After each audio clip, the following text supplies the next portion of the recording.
வணக்கம். இந்த வீடியோவில் இப்போ நம்ம சதவீத கணக்குகள் எப்படி ஈஸியாக ஆன்சர் பண்ணலாம் ஷார்ட்கட் மெத்தடில். எந்த எக்ஸாம் எடுத்துக்கிட்டாலுமே நமக்கு சதவீதம் பர்சன்டேஜ் அப்படிங்கிற டாப்பிக்லேருந்து கண்டிப்பாக கேள்விகள் இருக்கும்.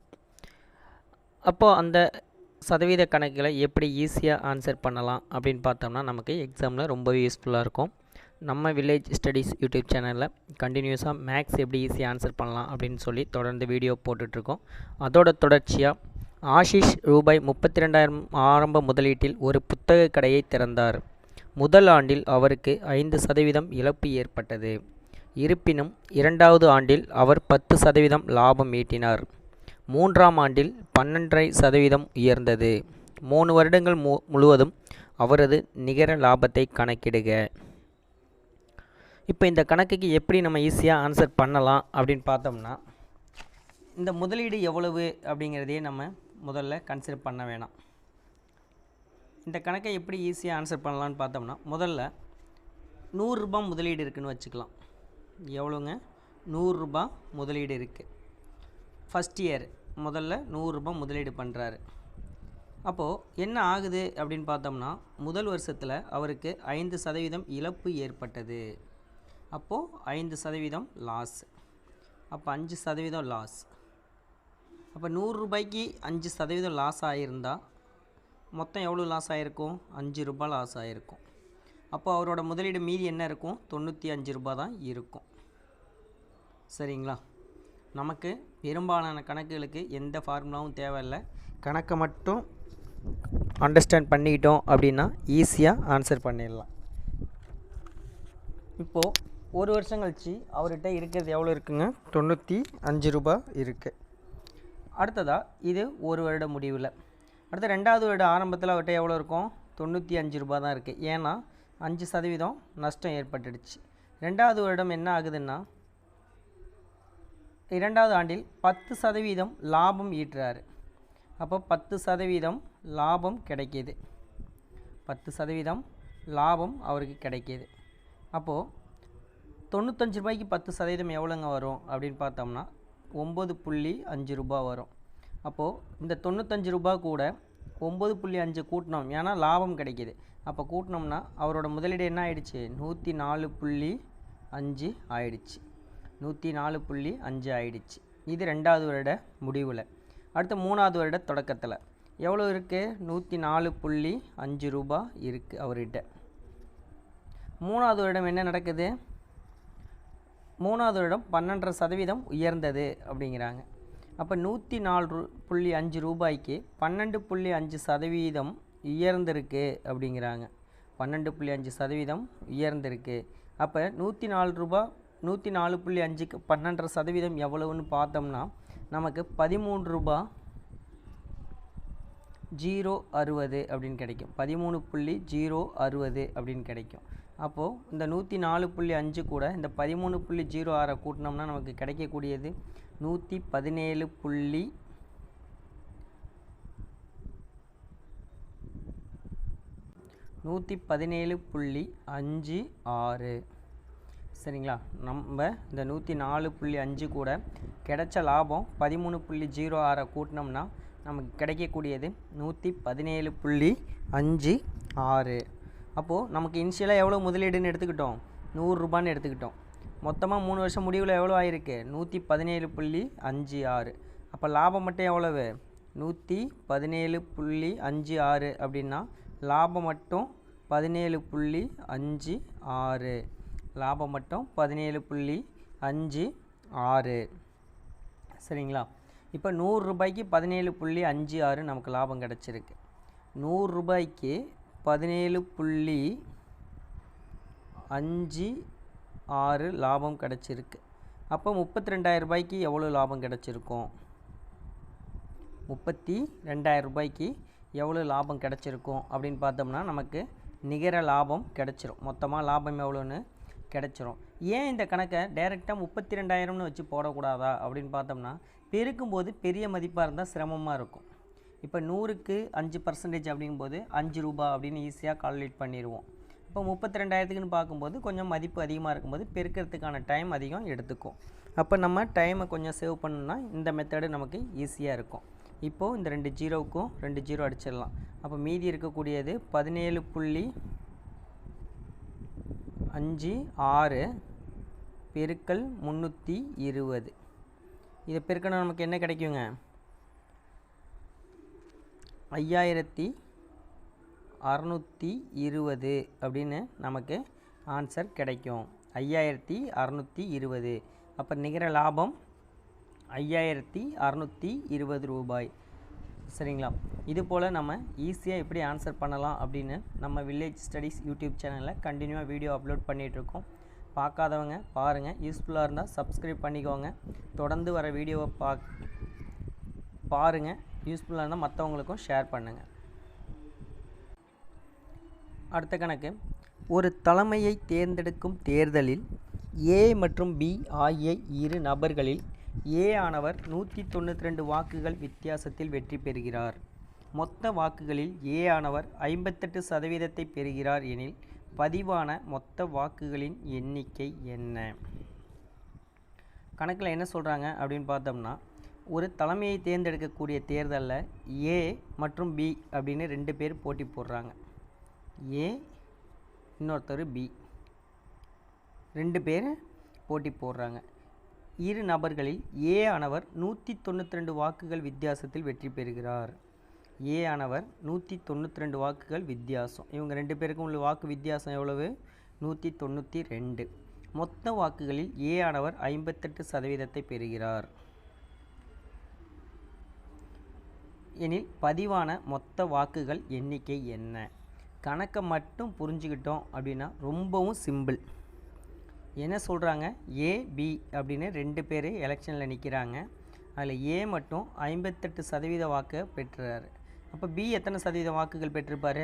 மொத்த வாக்குகள் 100% அப்படின்னு வச்சுக்கிட்டோம்னா 58 மைனஸ் பண்ணிட்டோம்னா மீதி எவ்வளோங்க இருக்கும்? மீதி 42% தான் இருக்கும். அப்போ பி பெற்ற வாக்குகள் 42%. சரிங்களா? இப்போது இந்த 42% 58%க்கு உள்ள வித்தியாசம் எவ்வளவு? 16%. 58ல் 42 போயிடுச்சுன்னா மீதி 16% தான் 2க்கும் உள்ள வித்தியாசம். அப்போ 2க்கும் உள்ள வித்தியாசம் வாக்கு வித்தியாசம் எவ்வளோ சொல்கிறாங்க? 192ங்கிறாங்க. அப்போது இந்த இடத்துல கான்செப்டை புரிஞ்சுக்கிட்டோம் அப்படின்னா இந்த கணக்கு ஆன்சர் கிடச்சிரும். அப்போ இந்த 16% அப்படிங்கிறது தான் 192. சரிங்களா? 16% அப்படிங்கிறது 192. இப்போ 16% 192 அப்படின்னா 100% எவ்வளவு அப்படின்னு பார்த்தோம்னா ஆன்சர் கிடச்சிரும். அப்போது 100% எவ்வளோன்னு பார்த்தா நமக்கு ஆன்சர் கிடச்சிரும். 1 16 16, 10 16 160, 2 16 32, 192. அப்போது 12 16 192. அப்போ 12 × 100 1200. அப்போ 16% அப்படிங்கிறது 192 அப்படின்னா 100% எவ்வளோன்னு பார்த்தோம்னா நமக்கு மொத்த வாக்குகள் எண்ணிக்கை கிடச்சிரும். இப்போ மொத்த வாக்குகளின் எண்ணிக்கை என்னங்க? 1200 அப்படிங்கிறதான் சரியான விடை. இதுபோல் சதவீத கணக்குகளை பொறுத்தவரையும் கான்செப்ட் என்ன? பெரும்பாலும் எல்லா கணக்குக்கும் அதான். கணக்கில் என்ன கான்செப்ட் கொடுத்துருக்காங்க அப்படிங்கிறத ஸ்டெப் பை ஸ்டெப்பாக எடுத்து எழுதிட்டோம்னா வித்தின் 1 or 2 ஸ்டெப்ஸில் ஆன்சர் கிடச்சிரும். இப்போ அதுக்கு நம்ம கவனமாக செய்ய வேண்டியது கணக்கை ஃபஸ்ட்டு புரிஞ்சுக்கணும். கணக்கு புரிஞ்சுக்கணுன்னா என்ன பண்ணணும்? திரும்ப திரும்ப ப்ராக்டிஸ் பண்ணோம்னா தான் நமக்கு அண்டர்ஸ்டாண்ட் பண்ண முடியும். அடுத்த கணக்கு. ஒரு நகரத்தின் மக்கள் தொகை ஒரு ஆண்டில் 20,000 - 25,000 அதிகரிக்கிறது எனில் மக்கள் தொகை அதிகரிப்பு சதவீதம் என்ன? இந்த இடத்துல ரூன் கொடுத்துருக்காங்க, அது நமக்கு தேவையில்லாதது. சரிங்களா? ஒரு நகரத்தின் மக்கள் தொகை ஒரு ஆண்டில் 20,000 - 25,000 அதிகரிக்கிறது எனில் மக்கள் தொகை அதிகரிப்பு சதவீதம் என்ன? எவ்வளோ அதிகரிக்குது? 25,000 அதிகரிக்குது. எவ்வளோ இருந்தது? 20,000 இருந்தது. அப்போ எவ்வளோ அதிகரிச்சிருக்குன்னு பார்த்தோம்னா 5,000 அதிகரிச்சிருக்கு. எவ்வளோ அதிகரிச்சிருக்குது? 5,000 அதிகரிச்சிருக்கு. எவ்வளோவுக்கு 5,000 அதிகரிச்சிருக்கு? 20,000 இருந்ததுலேருந்து 5,000 அதிகரிச்சிருக்கு. அப்போ 20,000க்கு 5,000 அதிகரிக்குது அப்படின்னா 100க்கு எவ்வளோ அதிகரிக்கும் அப்படின்னு பார்த்தோம்னா ஆன்சர் கிடச்சிரும். 20,000க்கு 5,000 அதிகரிக்குதுன்னா 100க்கு எவ்வளோ அதிகரிக்கும் அப்படின்னு பார்த்தா ஆன்சர் கிடச்சிரும். இப்போது 2 ஜீரோவுக்கும் 2 ஜீரோ அடிச்சிடலாம். இந்த 2 ஜீரோவுக்கு இந்த 2 ஜீரோ அடிச்சிடலாம். 1 2 2 25 2 50. சரிங்களா? அப்போ ஆன்சர் 25% அதிகரிச்சிருக்கு அப்படிங்கிறது தான் சரியான விடை. ஒரு நகரத்தின் மக்கள் தொகை ஒரு ஆண்டில் 20,000 25,000 அதிகரிக்கிறது எனில் மக்கள் தொகை அதிகரிப்பு சதவீதம் என்ன அப்படின்னு கேட்டிருக்காங்க. அப்போது 20,000க்கு 5,000 அதிகரிக்குதுங்கிறப்போ அப்போ 100க்கு எவ்வளோ அதிகரிக்கும் அப்படின்னு பார்த்தோம்னா ஆன்சர் கிடச்சிரும். அப்போ 100க்கு எவ்வளோ அதிகரிக்கும்னு பார்த்தோம்னா 25% அதிகரிக்கும் அப்படிங்கிறது தான் சரியான விடை. அடுத்த கணக்கு, ஏபிசி என்ற வேட்பாளர்கள் பள்ளி தேர்தலில் பெற்ற வாக்குகள் முறையே 153, 245 மற்றும் 102 எனில் வெற்றி பெற்ற வேட்பாளரின் வாக்கு சதவீதம் என்ன? இப்போ என்ன சொல்கிறாங்க, கணக்கில் என்ன சொல்லியிருக்காங்கன்னு மட்டும் ஃபஸ்ட்டு நம்ம எடுத்துக்கலாம். ஏபிசி அப்படின்னு 3 பேர் ஒரு பள்ளி தேர்தலில் போட்டிடுறாங்க. அதில் முறையே ஏ 153, பி 245, சி 102 வாக்குகள் பெறுறாங்க. வெற்றி பெற்ற வேட்பாளரின் வாக்கு சதவீதம் காண்கிறாங்க. இப்போ இதில் யார் வெற்றி பெற முடியும்னா, யார் அதிக ஓட்டு வாங்கியிருக்காங்களோ அவங்க தான் வெற்றி பெற முடியும். அப்படி பார்த்தோம்னா யார் அதிக ஓட்டு வாங்கியிருக்காங்க? பி. அப்போ பி தான் வெற்றி பெற்ற வேட்பாளர், 245 ஓட்டு வாங்கியிருக்கார். அப்போ அவரோட வாக்கு சதவீதம் என்னன்னு கேட்குறாங்க. வாக்கு சதவீதம் என்ன பண்ணோம், மொத்தம் எத்தனை ஓட்டு அப்படின்னு கால்குலேட் பண்ணோம். அப்போ ஏ 153, பி 245, சி 102. அப்போ எல்லாத்தையும் கூட்டினோம்னா எவ்வளோங்க கிடைக்கும்? 500 ஓட்டு. அப்போ மொத்த ஓட்டு 500. 500க்கு வெற்றி பெற்ற வேட்பாளர் பி எவ்வளோ வாங்கியிருக்காருனா 245 ஓட்டுகள் வாங்கியிருக்கார். அப்படின்னா 100க்கு எவ்வளவு அப்படின்னு பார்த்தோம்னா நமக்கு ஆன்சர் கிடச்சிரும். அப்படின்னா 100க்கு எத்தனை சதவீதம்னு பார்த்தா ஆன்சர் கிடச்சிரும். 2 ஜீரோவுக்கு 2 ஜீரோ அடிச்சிடலாம். 5க்கும் 245க்கும் அடித்தோம்னா மீதி இருக்கக்கூடியது 49 முறை அடிப்படும். 245 5ஆல் வகுத்தோம் அப்படின்னா கிடைக்கக்கூடிய ஆன்சர் 49. அப்போது வெற்றி பெற்ற வேட்பாளர் பெற்ற வாக்கு சதவீதம் 49% அப்படிங்கிறது தான் சரியான விடை. வெற்றி பெற்ற வேட்பாளரின் வாக்கு சதவீதம் 49 அப்படிங்கிறது சரியான விடை. ஒரு பள்ளியில் 560 மாணவர்கள் உள்ளனர். அதில் 320 பேர் சிறுவர்கள் எனில் அந்த பள்ளியில் உள்ள சிறுமிகளின் சதவீதத்தை கண்டறியவும். கணக்கில் என்ன சொல்கிறாங்க அப்படின்னு பார்த்தோம்னா, ஒரு ஸ்கூலில் மொத்த ஸ்டூடெண்டோட எண்ணிக்கை 560. எவ்வளோ சொல்கிறாங்க? 560.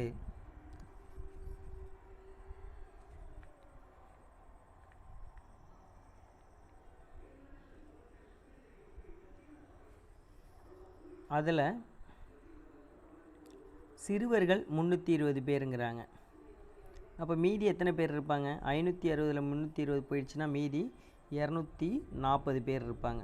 இப்போ சிறுமிகளின் எண்ணிக்கை என்ன? இந்த 240 பேர் தான் சிறுமிகள். மொத்தம் 560 பேர் இருக்காங்க. அதில் 320 பேர் சிறுவர்கள் அப்படின்னா மீதி இருக்கக்கூடிய 240 பேர் தான் சிறுமிகள். அப்போ அவர்களோட சதவீதம் கேட்குறாங்க. மொத்தம் எத்தனை பேர்? 560 பேர். மொத்தம் 560 பேர். 560க்கு எத்தனை பேர் சிறுமிகள் இருக்காங்க? 240 பேர் இருக்காங்க. அப்போ 100க்கு எவ்வளோ பேர் இருப்பாங்க அப்படின்னு பார்த்தோம்னா நமக்கு ஆன்சர் கிடச்சிரும். ஏன்னா சதவீதம் கேட்டிருக்காங்க. அப்போ 100க்கு எவ்வளோ பேர் இருப்பாங்க அப்படின்னு பார்த்தோம்னா நமக்கு ஆன்சர் கிடச்சிரும். இப்போது இந்த ஜீரோக்கும் இந்த ஜீரோக்கும் அடிச்சிடலாம். அடுத்ததாக 8ஆல் அடித்தோம்னா 3 8 24, 3 8 24, 7 8 56. இப்போ மீதி இருக்கக்கூடியது இங்கே ஒரு 3 பெருக்கல் 100 வகுத்தல் 7. அப்போது நமக்கு கிடைக்கக்கூடியது 3 பெருக்கல் 100 300 வகுத்தல் 7. இதுதான் நமக்கு கிடைக்கக்கூடியது. இப்போ வகுத்தோம்னா 30ல் 4 7 28, மீதி 2, 20ல் 2 7 14, மீதி 6 6/7. அப்போது சிறுமிகளின் சதவீதம் 42 6/7% அப்படிங்கிறது சரியான விடை. மொத்தம் 560 மாணவர்கள் இருக்காங்க. அதில் சிறுவர்கள் 320 பேர் அப்படின்னு சொல்லிட்டாங்க. அப்போ மீதி இருக்கக்கூடிய 240 பேர் தான் சிறுமிகள். அப்போ 560க்கு 240 பேர் இருக்காங்க அப்படின்னா சதவீதம் கண்டுபிடிக்கணும்னா அப்போ 100க்கு எவ்வளோ பேர்னு பார்த்தோம்னா ஆன்சர் கிடச்சிரும். அப்படி பார்க்கும்போது நமக்கு கிடைக்கக்கூடியது 42/6/7% அப்படிங்கிறது சரியான விடை. Thank you all. நெக்ஸ்ட் வீடியோவில் பார்க்கலாம்.